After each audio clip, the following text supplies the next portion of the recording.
ಸಾಧನಾ ಸಪ್ತಾಹ 2026 ಅಭಿಯಾನವು ಮಿಷನ್ ಕರ್ಮಯೋಗಿ ಅಡಿಯಲ್ಲಿ 3.18 ಕೋಟಿಗೂ ಹೆಚ್ಚು ಕೋರ್ಸ್ಗಳ ಪೂರ್ಣಗೊಳಿಸುವಿಕೆಯನ್ನು ದಾಖಲಿಸಿದೆ.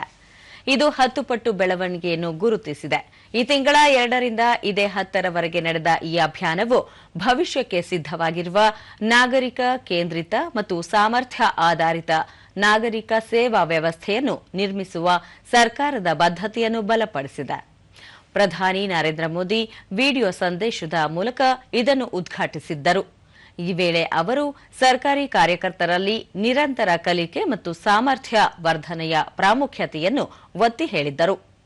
46 ಲಕ್ಷಕ್ಕೂ ಹೆಚ್ಚು ಉದ್ಯೋಗಿಗಳು ಕನಿಷ್ಠ ಒಂದು ಕೋರ್ಸ್ ಪೂರ್ಣಗೊಳಿಸಿದ್ದರೆ 33 ಲಕ್ಷಕ್ಕೂ ಹೆಚ್ಚು ಮಂದಿ 4 ಗಂಟೆಗಳಿಗೂ ಹೆಚ್ಚು ಕಾಲ ಕಲಿಕೆಯಲ್ಲಿ ತೊಡಗಿಸಿಕೊಂಡಿದ್ದಾರೆ.